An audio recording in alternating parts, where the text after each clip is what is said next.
National flag নিয়ে মিছিল street light গুলো বন্ধ দেবে। দেখুন এখানে যে সরকার আছে রাষ্ট্রবিরোধী সরকার, পরিকল্পনা করে করা হয়েছে। যারা করেছে বলুন, এখানে তো 5টা 15তে আলো বাজে যায়, হয়তো 5:30 বাজে। কারণটা আপনি বুঝতে পারছেন?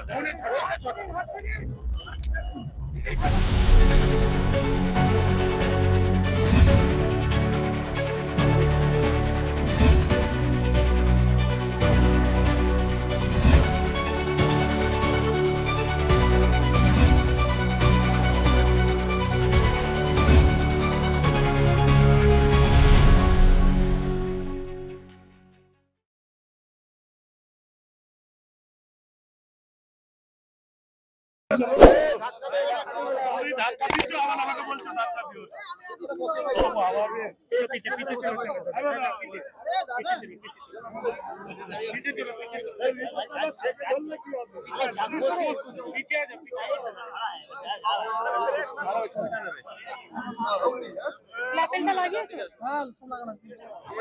নিচে করো, কোনো অসুবিধা নেই। আস্তে আস্তে আস্তে।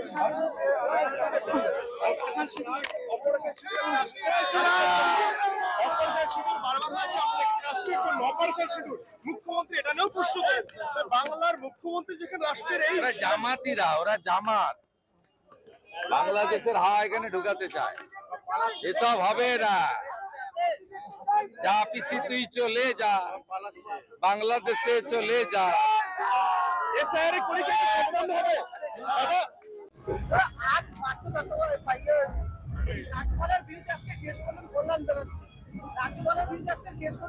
কেস করলে কেস হয় না, ও জানে না রাজ্যপাল সংবিধানের হেড, তার বিরুদ্ধে এফআইআর হয় না।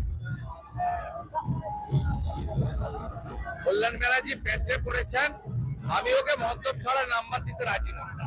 ওর একটাই পরিচয়, এই রাজ্যের একটা 8 থেকে 80 সবাই জানে যে কল্যাণ ব্যানার্জি একটা পাড় মাতাল।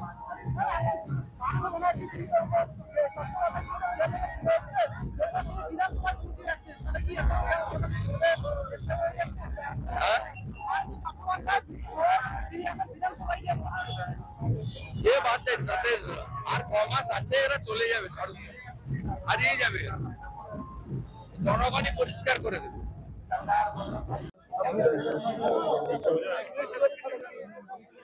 এই দেখে ঢোকো না, দেখছো লাইট আছে, হ্যাঁ রেডি থাকবেন।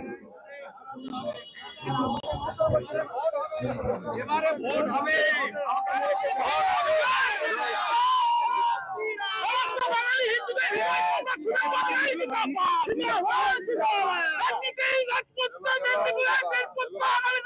তার বেহালাতে হেঁটেছি, কালকে আমি বীরভূমের নানুরে হেঁটেছি, বোলপুরের, আজকে আপনাদের শিবপুরে আপনাদের সঙ্গে হেঁটে সমাপ্তি কর্মসূচিতে অংশগ্রহণ করছি। আজকে পশ্চিমবঙ্গে রাষ্ট্রবাদ এবং দেশপ্রেমের জাগরণ দরকার রয়েছে, জাতীয়তাবাদের জাগরণ দরকার রয়েছে। কারণ এই পশ্চিমবাংলায় ঋষি অরবিন্দ ঘোষ থেকে শুরু করে, আমাদের নেতাজি সুভাষচন্দ্র বোস থেকে শুরু করে, মা মাতঙ্গিনী হাজরা থেকে শুরু করে, এই রাজ্যে যে সমস্ত প্রাতঃস্মরণীয় স্বাধীনতা সংগ্রামীরা ছিলেন, তারা দেশকে নেতৃত্ব দিয়েছিলেন। তাই একটা সময় মহামতি গোখলে বলতেন, what Bengal things today, rest of the India things tomorrow. তাই সেই বেঙ্গলে দীর্ঘদিন ধরে কমিউনিস্টের রাজত্ব, যাদের হেডকোয়ার্টার হচ্ছে চীন, যারা কেউ স্বামী বিবেকানন্দের ছবি, গান্ধীজির ছবি, রবীন্দ্রনাথ ঠাকুরের ছবি, ঋষি বঙ্কিমচন্দ্রের ছবি রাখে না, তারা লেনিনের ছবি রাখে, কার্ল মার্কসের ছবি রাখে, হোচিমিনের ছবি রাখে, মাও সেতুংয়ের ছবি রাখে। তাই ভুলিয়ে দিয়েছিল বাংলাদেশ দেশপ্রেম। আর এখন তো পশ্চিম বাংলায় কোথাও রবীন্দ্রনাথ ঠাকুরের ছবি জ্বালানো হয়, কোথাও জাতীয় সঙ্গীত গাওয়ার বদলে বাংলা সঙ্গীত গাইতে বলা হয়। তাই এই বাংলাতে দেশপ্রেম, রাষ্ট্রবাদ, নেশন ফার্স্ট মন্ত্রে আমাদের জাগরণের দরকার আছে। এই 121টি একতা যাত্রার মধ্য দিয়ে পশ্চিমবঙ্গে নতুন করে রাষ্ট্রবাদ, দেশপ্রেম, জাগরণ আমরা ঘটাতে চাই। আগামী দিনে একে আমরা আরো এগিয়ে নিয়ে যেতে চাই। রাষ্ট্র সর্বোপরি, রাষ্ট্র সর্বপ্রথম। এখানে রাজনৈতিক, এখানে জাতপাত, এখানে ভাষা, এখানে সংকীর্ণতা, এখানে প্রান্তীয় বিষয় বড় নয়। বড় হচ্ছে আমাদের দেশ সবার উপরে। এটা আমার কথা নয়, স্বামী বিবেকানন্দের কথা। স্বামী বিবেকানন্দকে নিয়ে Margaret Elizabeth Noble, Bhagini Nivedita একটা বই লিখেছিলেন। বইটার নাম হলো the master as I saw him. তার প্রধান প্রতিপাদ্যই ছিল the queen of adoration was his motherland. অর্থাৎ স্বামী বিবেকানন্দের চোখে তার আরাধ্য দেবীর নাম কি ছিল? ভারত মাতা। সেই ভারত মাতার জাগরণ পশ্চিমবঙ্গে দরকার রয়েছে। পশ্চিমবঙ্গে দেশপ্রেমের জাগরণ দরকার রয়েছে। শুধু লৌহ মানবের 150 বছর নয়, আমরা পালন করছি রাষ্ট্রগীত বন্দে মাতরম, যা গেয়ে আজকে মঞ্চের অনুষ্ঠান শুরু হয়েছে। ঋষি বঙ্কিমচন্দ্রের রাষ্ট্রগীতের 150 বছর আমরা পালন করছি। সাথে সাথে আরেকজন যিনি অন্যায় অবিচারের বিরুদ্ধে, ব্রিটিশের বিরুদ্ধে লড়াই করেছিলেন, যাকে ভগবান বিরসা মুন্ডা বলা হয়, তারও 150 বছর এই বর্ষে আমরা পালন করছি। আসুন সবাই মিলে আমাদের দেশকে শক্তিশালী করি এবং অপারেশন সিঁদুরের পরে আমাদের যে রাষ্ট্রবাদের জাগরণ হয়েছে তেরঙ্গা যাত্রার মাধ্যমে, দিকে দিকে ভারতীয়ত্ব, দেশপ্রেম, জাতীয়তাবাদের যে শিহরণ জাগৃত হয়েছে একতা যাত্রার মধ্য দিয়ে, আগামী দিনে আমরা শপথ নিই এই বাংলাতে যারা দেশ বিরোধী কাজ করবে তাদেরকে আমরা বিচ্ছিন্ন করে দেব এবং আগামী দিনে পশ্চিম বাংলার যে বাংলার গৌরব, যে গৌরব হারিয়ে গেছে, সেই গৌরবকে পুনঃস্থাপিত আমরা করব। যদি নীতিশ কুমারজি পারেন, যোগী আদিত্যনাথজি পারেন, যদি ভারতবর্ষের নতুন করে পুনরুত্থান নরেন্দ্র মোদীজির নেতৃত্বে হতে পারে, আমরাও আগামী দিনে বাংলাতে বাংলার হারিয়ে যাওয়া গৌরব ফিরিয়ে এনে বাংলাকে, দেশকে নেতৃত্ব দেওয়ার জায়গায় নিয়ে যাব। এই প্রার্থনা রেখে 2047 বিকশিত ভারতের লক্ষ্যে প্রত্যেকটি ভারতবাসী লড়াই করবে, এইটুকু বলে আমার কথা শেষ করলাম। ভারত মাতা কি। যে সমস্ত বিশিষ্ট স্বাধীনতা সংগ্রামীরা দেশকে স্বাধীন করেছিলেন, পরবর্তীকালে দেশকে পুনর্নির্মাণ গঠনের ক্ষেত্রে যারা অনবদ্য ভূমিকা নিয়েছেন, দীর্ঘদিনের কংগ্রেসের রাজত্বে তাদেরকে সম্মান, মর্যাদা, তাদের ত্যাগ, তাদের ইতিহাস ভারতবর্ষের জনগণের সামনে আনা হয়নি। ইচ্ছাকৃতভাবে আনা হয়নি একটি পরিবারকে ভারতবর্ষের সবকিছু ক্রেডিট দিয়ে দেওয়ার জন্য।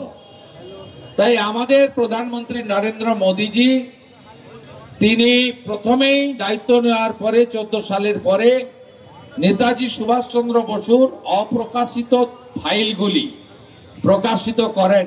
নেতাজি সুভাষচন্দ্র বসুর যে অবদান, তার যে দিল্লি চলো ডাক, তার যে আজাদ হিন্দ ফৌজ তৈরি এবং সশস্ত্র সংগ্রামের মধ্য দিয়ে ব্রিটিশ শাসনের অবসান করার যে তার যে লক্ষ্য বা উদ্দেশ্য বা লড়াই, সেটা সবার সামনে আনেন।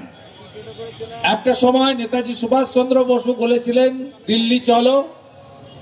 নরেন্দ্র মোদীজি দিল্লির যে প্রধান পথ ছিল, যেখানে কুচকাওয়াজ হয়, যার নাম রাজপথ, তাকে নাম বদলে কর্তব্য পথ করেন। যে স্বাধীনতা তোর ভারতবর্ষে কর্মই একমাত্র আমাদের লক্ষ্য হওয়া উচিত, তাই কর্তব্য পথ আমাদের দায়বদ্ধতা এবং কর্ম সৃষ্টি, দেশকে বিকশিত ভারতের লক্ষ্যে এগিয়ে নিয়ে যাওয়া। এবং নেতাজি সুভাষচন্দ্র বসুর মূর্তি তিনি দিল্লির কর্তব্য পথে স্থাপন করার মধ্য দিয়ে তিনি নেতাজি সুভাষচন্দ্র বসুকে স্বাধীনতার অনেক দিন পরে সঠিক সম্মান মর্যাদা দেন।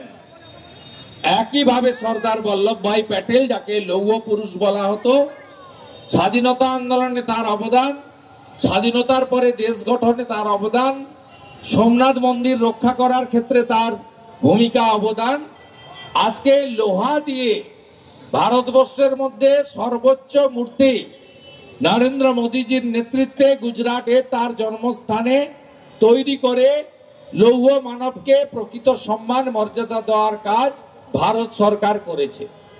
তাই এবছর 150 বছর পূর্তি লৌহ মানবের, তার সম্পর্কে নতুন প্রজন্ম, বর্তমান প্রজন্ম, আগামী প্রজন্ম যাতে সঠিক জানেন, স্বাধীনতার ইতিহাসটা জানেন, তিনি কে ছিলেন, তার লড়াই কি ছিল, তিনি কোন ভারতবর্ষ চেয়েছিলেন, সেটা যাতে, অর্থাৎ রাষ্ট্রবাদ এবং দেশপ্রেমের জাগরণ, তার জন্যই গোটা দেশব্যাপী এই কর্মসূচি চলছে।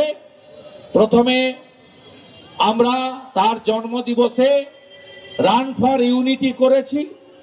এখন গোটা দেশে ভারত সরকারের যুব দপ্তর, যার মন্ত্রী মনসুখ মান্ডভিজি, তার নেতৃত্বে, তার দপ্তরের উদ্যোগে এখানে আমাদের মাননীয় বন আধিকারিক আছেন, আমাদের সর্বত্র এই একতা যাত্রা হচ্ছে। আমি পশ্চিমবাংলার একজন বাঙালি হিসেবে, একজন দেশপ্রেমিক নাগরিক হিসেবে অত্যন্ত খুশি, কৃতজ্ঞ। 17, 18, 19 3 দিন এই রাজ্যের 121টি জায়গায় এই ধরনের তেরঙ্গা পতাকা নিয়ে, জাতীয় পতাকা নিয়ে, বন্দে মাতরম বলে আমরা একসঙ্গে পায়ে পায়ে হাঁটলাম। 121টা জায়গা সফলতার সঙ্গে একতা যাত্রা পশ্চিমবঙ্গে স্থাপন আজকে সফল হলো।